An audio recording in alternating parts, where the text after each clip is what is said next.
Greetings, everyone. This is Inner Truth 5. Welcome to Spiritual Science. Today's talk is about our true identity. Shri Bhagavan Uvacha Ashojan Anbashojastvam Prajna Vadamscha Bhashase Gata Sunna Gata Sumscha Nanu Shochanti Panditaha. Translation. The Blessed Lord said, "While speaking learned words, you are mourning for what is not worthy of grief. Those who are wise lament neither for the living nor the dead." So this is God consciousness, Krishna consciousness. It is to teach people to understand what is the constitutional position of the living entity. Here it is said that one who is learned, he does not lament for either the living or for the dead body. The present civilization is based on the bodily concept of life. I am this body, I am Indian, I am American, I am Hindu, I am Muslim, I am black, I am white, and so on.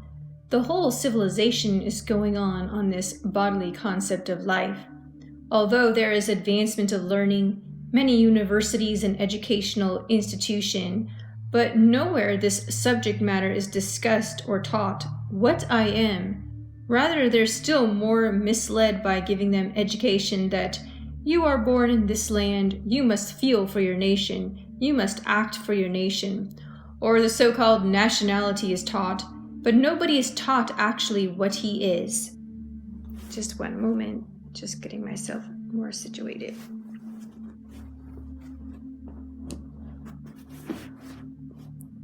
Okay. The same position was for Arjuna.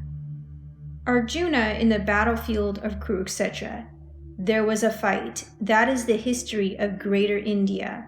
Mahabharata. It is called Mahabharata. This Bhagavad Gita is part of Mahabharata. Mahabharata means Greater India or Greater Planet. So in that history of Greater India, there was a fight between two cousin brothers, the Pandavas and the Kurus. The Pandavas and Kurus, they belonged to the same family known as the Kuru dynasty. And at that time, 5,000 years ago, the Kuru dynasty was ruling all over the world. Now what we know as Bharatvarsha is a fraction only. Formerly, this planet was known as Bharatvarsha.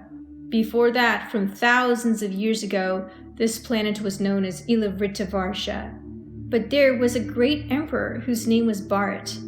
After his name, this planet was known as Bharatvarsha.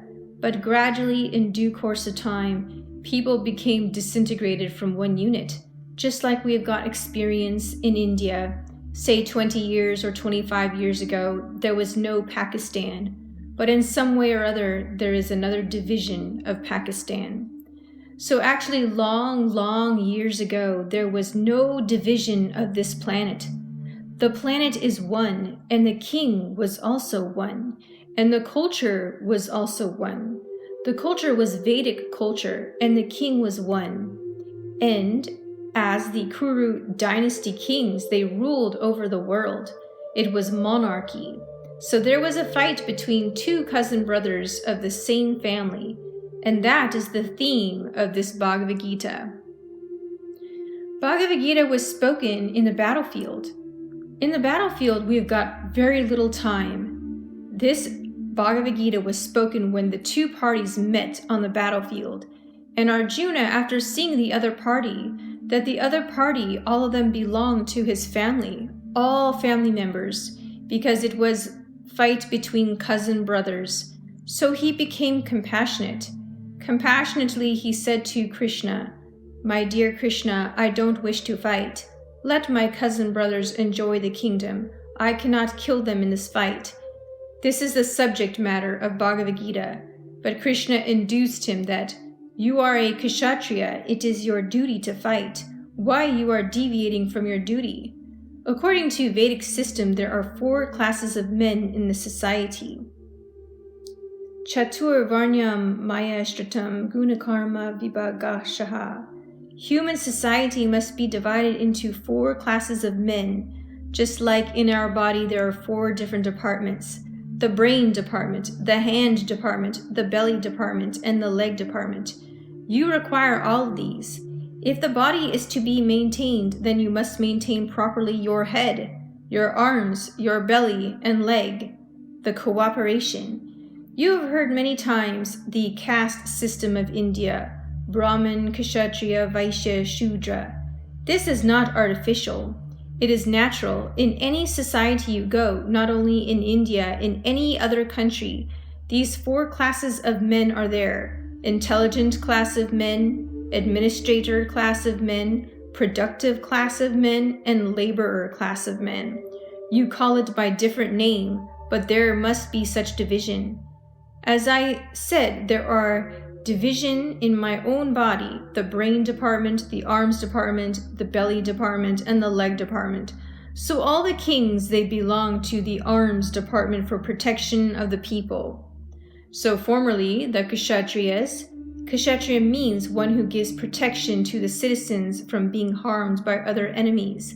That is called Kshatriya. So our point is that Krishna informs Arjuna that why you are deviating from your duty. Do you think that your brother or your uncle or your grandfather on the other side, they will be dead after fighting? No, that is not the fact. The point is that Krishna wanted to teach Arjuna that this body is different from the person. Just like every one of us, we are different from the shirt and coat. Similarly, we living entities' soul is different from the gross body and the subtle body. This is the philosophy of Bhagavad Gita. People do not understand it. Generally, people understand that he is this body. That is condemned in the Shastras.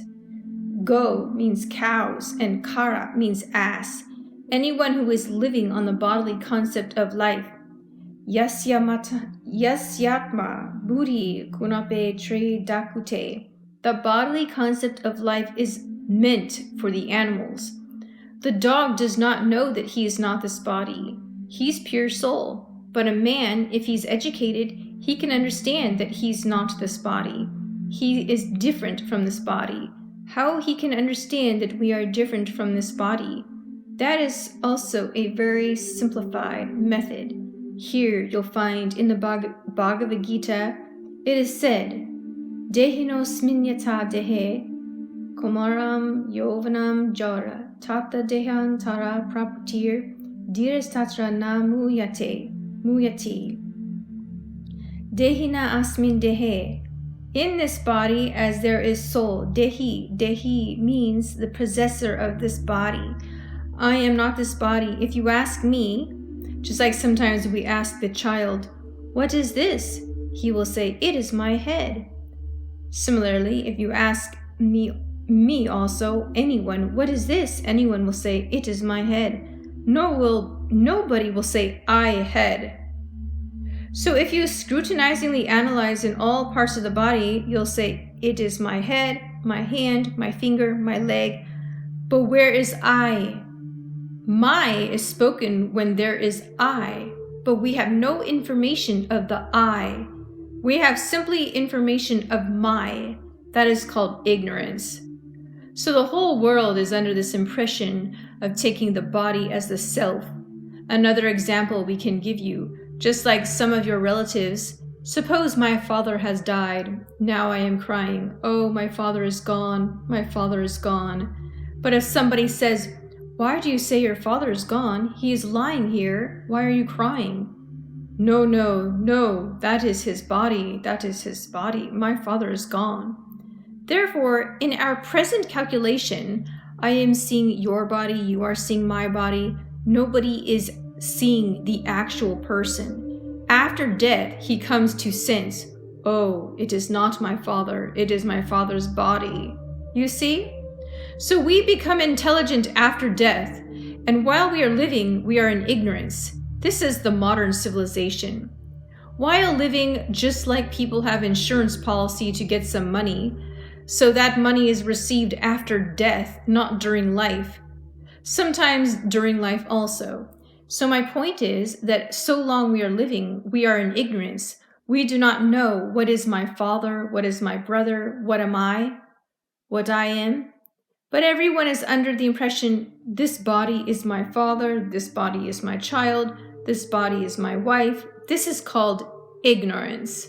If you study the whole world during living time, everyone will say that I am Englishman, or I am Indian, I am Hindu, I am Muslim. But if you ask him, actually, are you so? That because this body is Hindu, Muslim, or Christian, because by accident the body is produced in a society of Hindu, Muslim, or the body is born in a particular country, therefore we say, I am Indian, I am European, I am this, I am that. But when the body is dead, at that time we say, no, the person which was within the body, that is gone. It is a different thing. Just try to understand how much ignorant we are.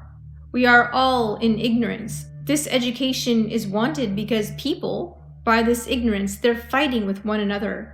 One nation is fighting with another. One religionist is fighting with another religionist. But it is all based on ignorance.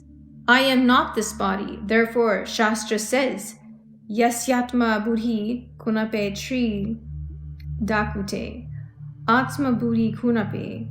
This is a bag of bones and muscles, and it is manufactured by 3 dhatus.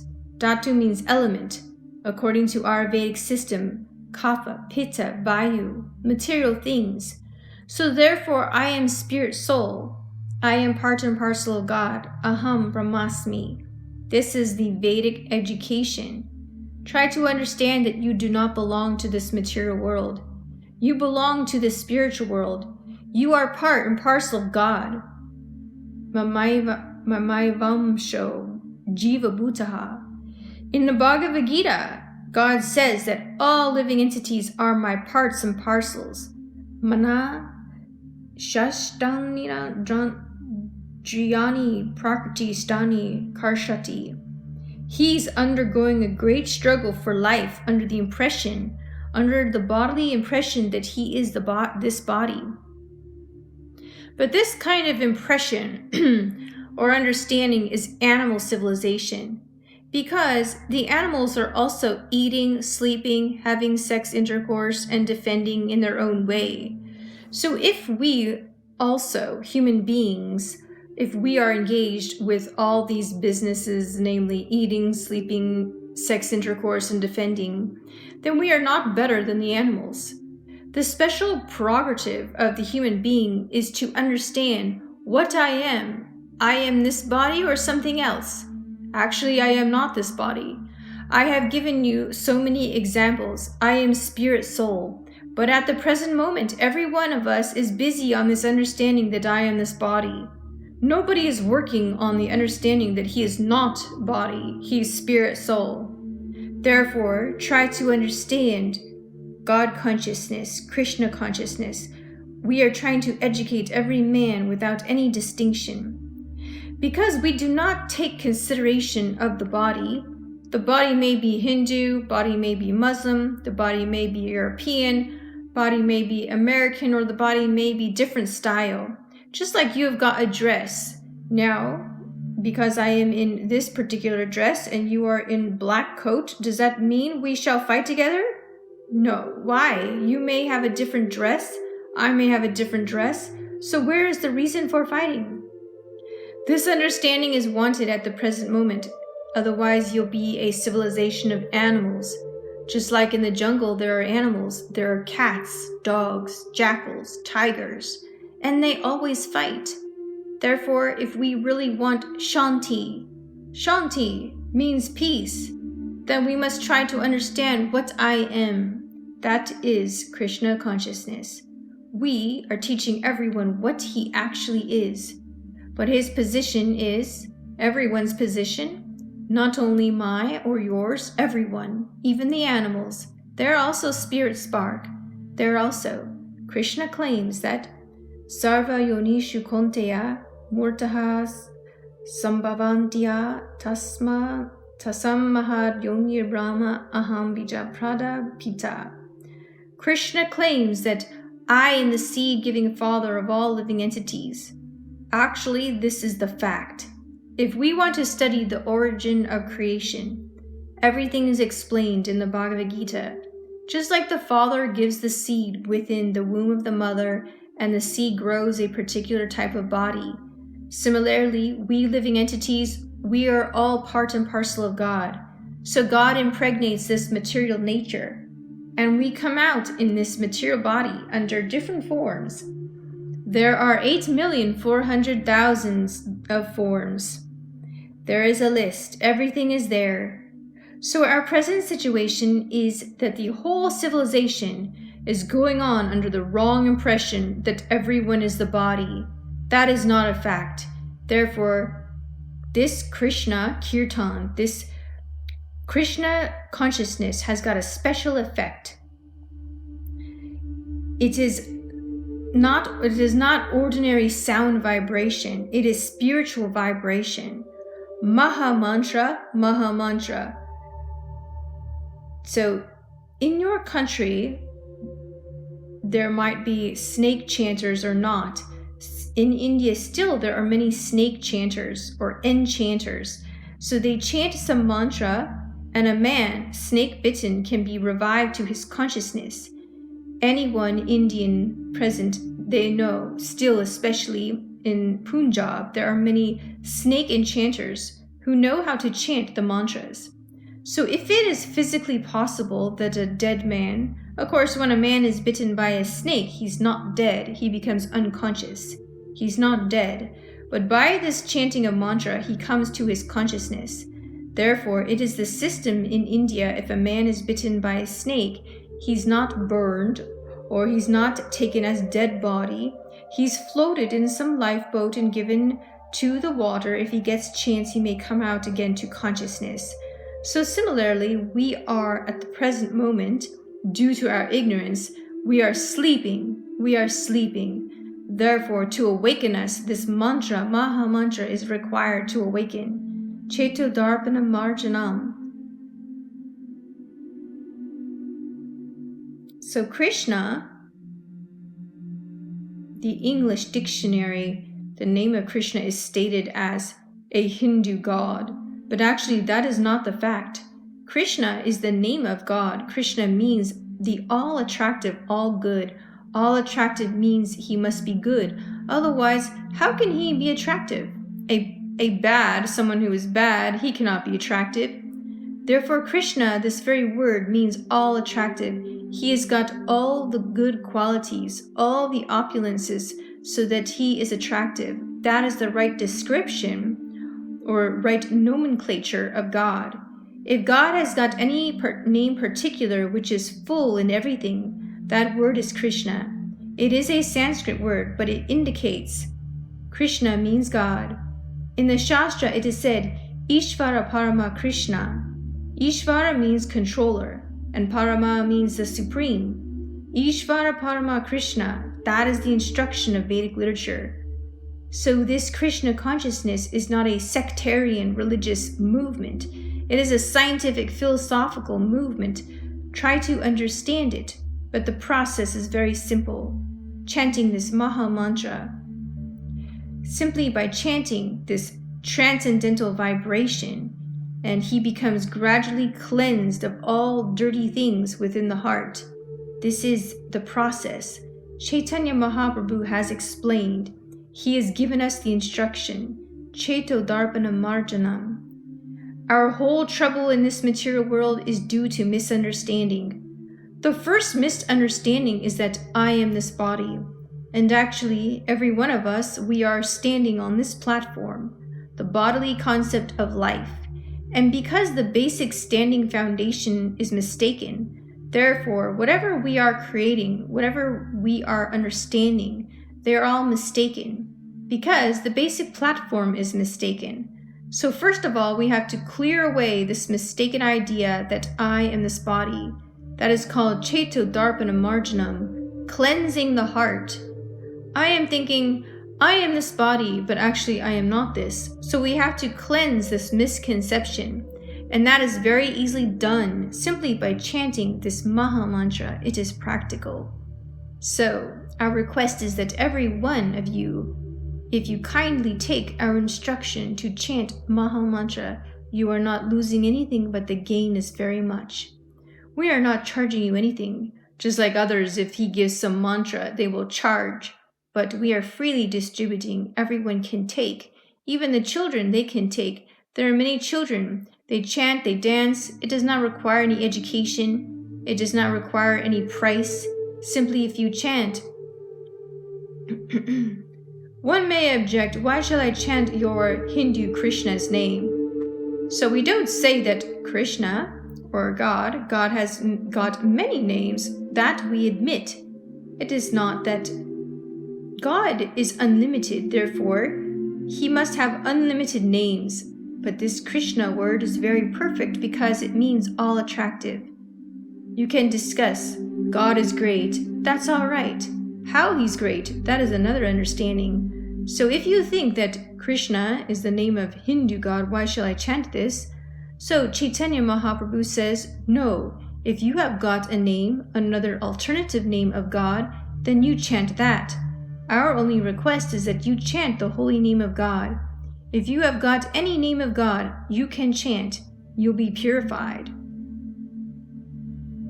Chaitanya Mahaprabhu says that each and every name of God is as powerful as God, because God is absolute. Therefore, there is no difference between his name, form, pastimes. Nothing is different from God. That is absolute. Advaya Gnan. And so if you chant the holy name of God, that means you are directly in touch with God, because the name is not different from God. Similarly, if you touch fire, it will act. If you do not know or know what is the quality of fire, it doesn't matter. If you touch fire, it will act. Similarly, if you actually chant the holy name of God, it will act. The example is just like you put an iron rod in the fire. It becomes warmer, and gradually it becomes red hot. By the association of fire, the iron rod becomes fire. Iron rod is not fire, but by association with the fire, it becomes as good as fire, so that when it is red hot, you touch anywhere, the iron rod will burn. Similarly, if you keep yourself always in touch with God, then gradually you become godly. You do not become God, but you become godly. And as soon as you become godly, then all your godly qualifications will come out. This is the science. Try to understand. We are part and parcel of God, every living entity. You can study God, what is God, by studying yourself, because I am part and parcel. Just like from a bag of rice, if you take a few grains of rice, you can understand what quality of rice there is in the bag. Similarly, God is great, that's all right. But if we simply study ourselves, then we can understand what is God. Just like you take a drop of water from the ocean, you can understand what are the chemical composition of the ocean. You can understand. So that is called meditation, to study oneself, what I am. If one has actually studied himself, then he can understand God also. Now take, for example, what I am. Even you meditate upon yourself, you can understand that you are an individual person. Individual person means you have got your own opinion. I have got my own opinion. Therefore, sometimes we disagree. Because you are individual, I am individual. And because we are all individuals as part and parcel of God, then God also must be individual. This is study. As I am a person, so God is also a person. God cannot be imperson. If we take God as the original Father, Supreme Father, the Christian religion believes, all other religion believes, and we also believe, Bhagavad Gita, because Krishna says, Aham bija prada pita. I am the original Father of all living entities. So if God is Father of all living entities, and we, all living entities, we are individual person, how God can be imperson? God is person. This is called philosophy. This is called logic. Now here in this world, we've got experience that we want to love somebody, anyone, even in animal kingdom. A lion also loves the cubs. The love is there, prema. It is called prema. So therefore, this loving affair is also in God. And when we come in contact with God, our dealings will be simply on the basis of love. I love Krishna or God, and Krishna loves me. This is our exchange of feelings. So in this way, the science of God, even without reading any Vedic literature, of course that will help you. If you have deeply studied what is God, you can understand God. Because I am a sample of God, I am minute particle. Just like the particle of gold is gold, the drop of ocean water is also salty. The ocean is also salty. You can understand. Similarly, by studying our individuality, by studying our propensity, we can understand what is God. This is one side. And here, God personally presents himself. Krishna, he says, Yada yada hi dharmas. The saintly devotees, he comes here to save the saintly devotees and to kill the demons. But mind that God is absolute. Either his deliverance of the devotee or killing of the demons, they are the same thing. Because we learn from the Vedic literature that demons who are killed by the personality of Godhead, they also go to the same salvation, liberation point. Because he is killed by God, he's touched by God. So it is a great science. It is not a sentiment. It is based on philosophy and authorized Vedic literature. So our only request is that you try to take this movement very seriously and you'll be happy. For happiness, there are 3 things to understand. That is stated in the Bhagavad Gita. You have to understand only 3 things and then you become peaceful. What is that? The first thing is that God is enjoyer. I am not enjoyer. But here our mistake is everyone is thinking, I am enjoyer. But actually we are not enjoyer. For example, because I am part and parcel of God, just like my hand is part and parcel of my body. Suppose the hand catches one nice fruit cake, nice palatable cake. The hand cannot enjoy it. The hand picks it up and puts it in the mouth. Then it goes into the stomach when the energy is created by eating that food. That is enjoyed by the hand.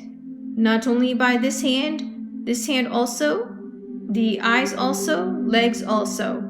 Similarly, we cannot enjoy anything directly. If we put everything for the enjoyment of God, and then when we participate in that enjoyment, that is our healthy life. This is the philosophy. We don't take anything. Bhagavat prasadam. Our philosophy is that we prepare nice foodstuff and we offer to Krishna, and after he has eaten, then we take it. That is our philosophy. We don't take anything which is not offered to Krishna. So we are saying God as the supreme enjoyer. We are not enjoyer. We are all subordinate. And God is proprietor of everything. That's a fact. Now suppose such big ocean. Are you proprietor?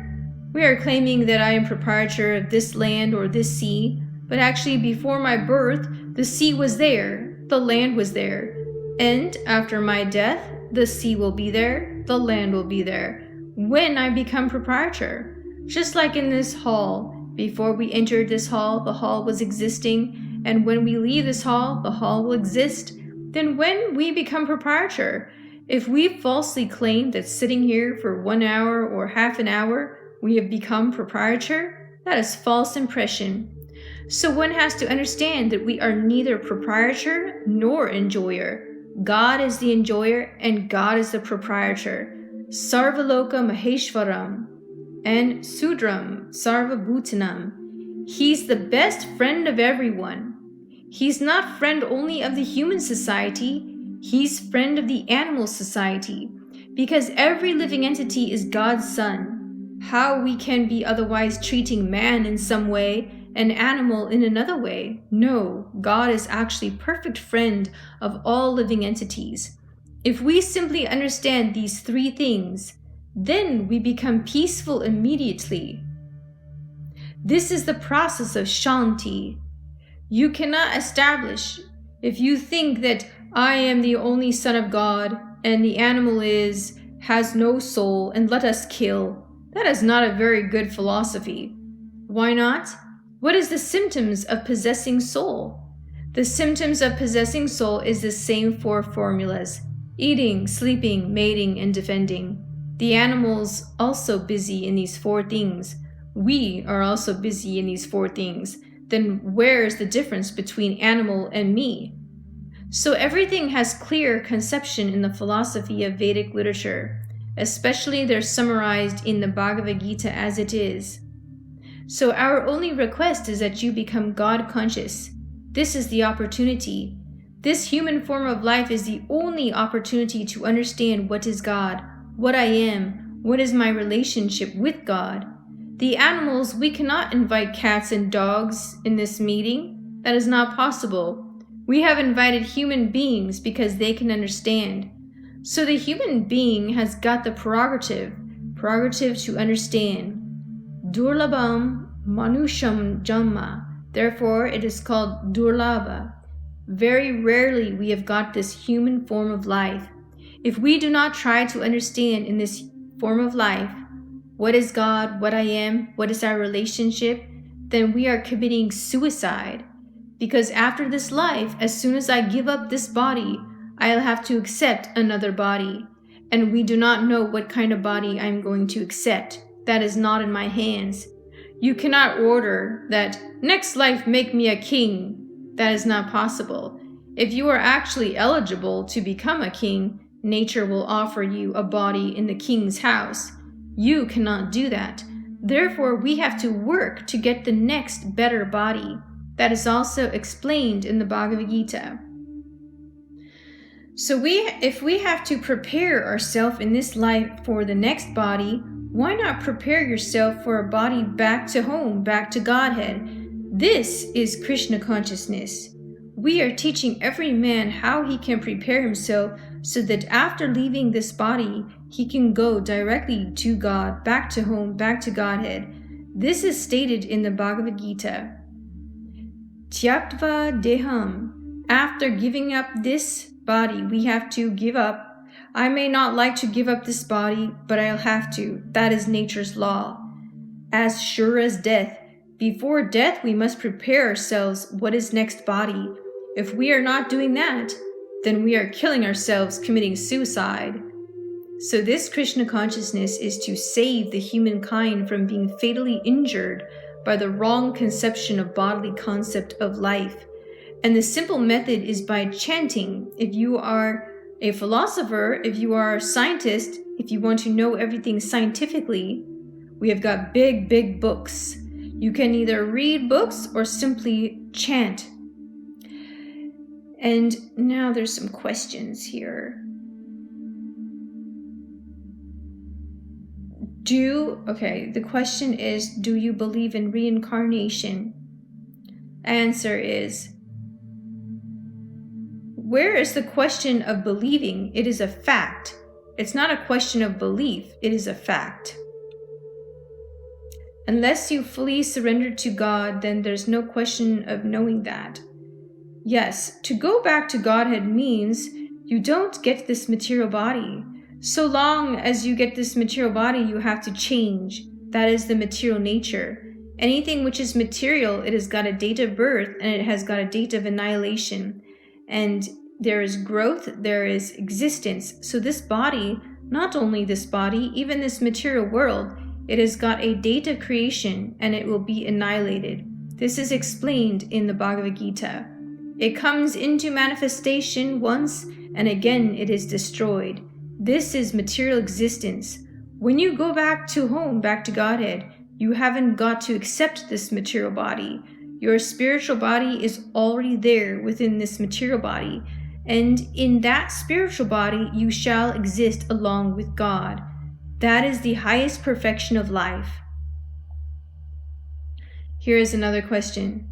He wants to know if you believe that the Virgin Mary, who is the mother of Jesus, is the same as Parvati. Answer: maybe, we have no objection. He wants to know more about those who are asleep and those who are awake in our eyes. What is a sleeper and who is awake?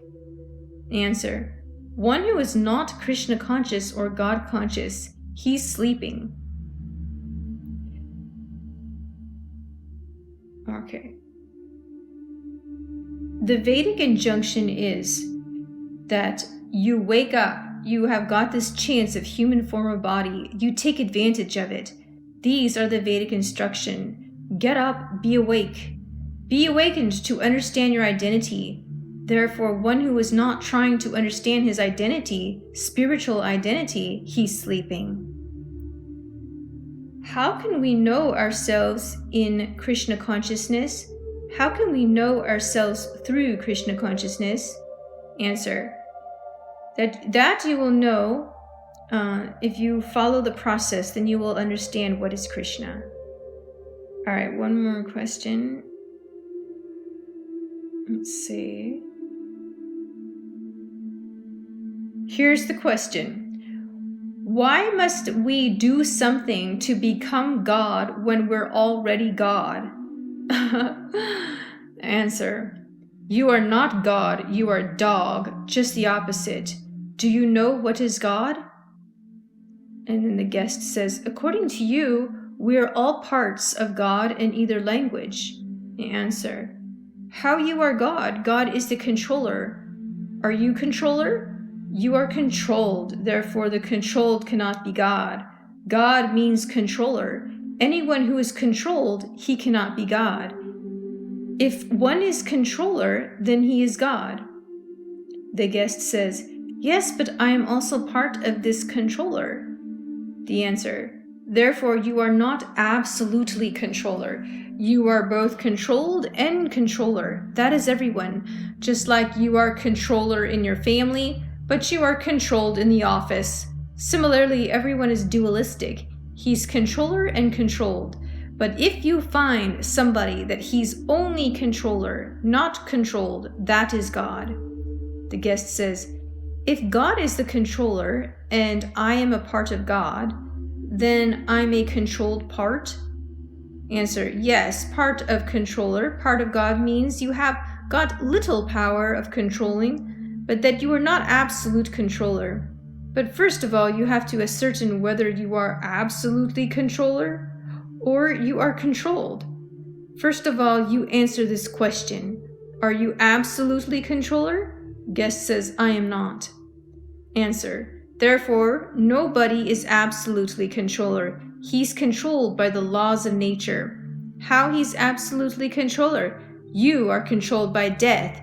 You're controlled by birth. You're controlled by disease. You're controlled by old age. How you became controller? So therefore you are not God. All right, let's see if there's any more questions here. Let's see. I think that's pretty much it. Yes. Okay, so that's the discussion about our true identity. And I will be back again with more videos similar to this. I like to do these ones where there's the question and answers. I find that to be very fun and interesting. And the spiritual teacher explains things very nicely in this God consciousness, Krishna consciousness, and the Vedic scriptures are the source, the Vedic literatures, Bhagavad Gita as it is, and Srimad Bhagavatam. And so as it was said in this talk, that this is a non-sectarian, because this is the absolute truth, it's something that cannot be changed no matter what birth you're in, what body you're in, what religion you are, whether you're man, woman, your racial background, black, white, nationality, American, Indian, religion, Muslim, Hindu, Christian. none of this matters from the very facts that we are not this body, that we are simply spirit, soul, part and parcel of the Supreme Personality of Godhead. And this definition of God being the absolute controller. So these are facts that nothing, nobody can change. So therefore, this is not a sectarian, philosophy or anything like that. This is absolute for all humanity. So for all human beings to try to understand very simplistically this spiritual realization. And one thing I want to point out too is how potent it is, how spiritual transcendental vibration acts. It acts. So chanting the holy names of God, because all the names of God are spiritually powerful and potent, no matter what the name of God is, whatever your religion is or whatever your name of God is, you can chant. It has spiritual potency, just like the fire acts. So even if you don't know what it is, like a child not even knowing what the fire is and sticks his hand to the fire, boom, the fire acts. So similarly, when we are in association with God, God acts. And this association, the more and more we associate, the more and more we develop our original godly qualities. We become godly, but not God. So this is the importance of understanding. Just like the iron rod, you place it into the fire, and more it becomes hotter and hotter and hotter and more like the fire until it's red hot. So we just connect, associate with God in the form of hearing the transcendental pastimes of the Lord and chanting God's holy names and hearing from the authoritative scriptures about God.